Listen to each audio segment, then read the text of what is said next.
Rhapsodie V, la terre promise. La conquête et la célébration.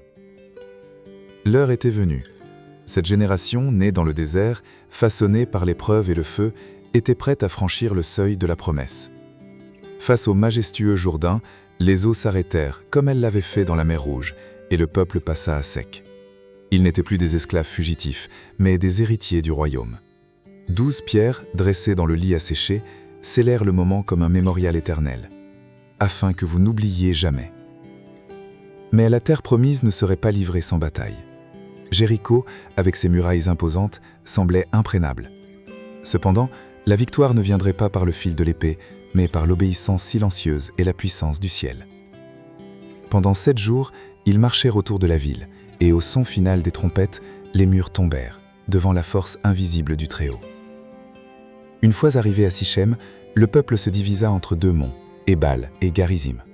De l'un résonnèrent les bénédictions qui accompagnent la fidélité, de l'autre, les malédictions qui suivent la transgression. C'était la voix du royaume rappelant que l'héritage ne se préserve pas par la force, mais par l'obéissance. Le Très-Haut ne cherchait pas des guerriers sans âme, mais des cœurs soumis. Cependant, les ombres n'arrivent pas toujours avec fracas. Parfois, elles se parent d'humilité. Ainsi advint-il quand les Gabaonites, avec des vêtements usés et du pain moisi, trompèrent Israël. Josué, sans consulter le Très-Haut, pacta avec eux. Bien qu'il honorât sa parole, il apprit que même la paix, sans prière, peut être un piège. Satan, maître de la tromperie, avait trouvé une autre brèche. De nouvelles victoires arrivèrent, et avec elles leur territoire. La terre fut répartie conformément à la parole divine, et chaque tribu reçut sa part. Devant le murmure malin, tous ne prirent pas pleine possession. Certains laissèrent les Cananéens demeurer, tolérant le profane, et semant la graine d'une future affliction. Le conflit ne frappait plus de l'extérieur. Il commençait à germer de l'intérieur. À l'approche de sa fin, Josué rassembla la nation, et dans un discours marqué par la gravité de la vérité et la tendresse d'un père, résonnèrent avec force ces mots. « Choisissez aujourd'hui qui vous servirez. Moi et ma maison servirons le Très-Haut. » Ce n'était pas seulement de la terre qui avait été donnée, mais un héritage de fidélité. Et cet héritage devait être protégé par une obéissance quotidienne. Au milieu de l'établissement, le Très-Haut n'oubliait pas les nécessiteux. Il institua les dîmes et les offrandes pour préserver le service du sanctuaire et garantir la justice sociale. Les veuves, les orphelins et les étrangers n'étaient pas laissés pour compte, ils faisaient partie du royaume. Son économie ne se fondait pas sur l'accumulation, mais sur l'équité.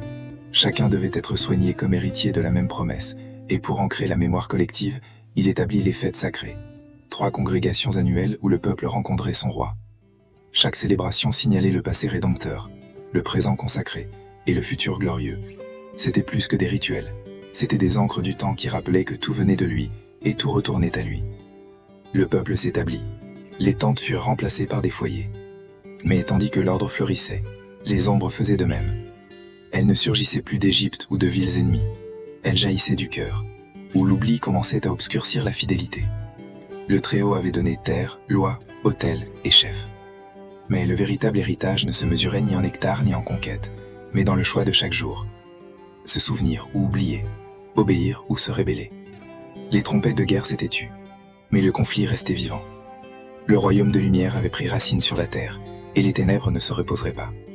Le prince n'était pas encore venu. Et la fin, ce n'était pas encore la fin.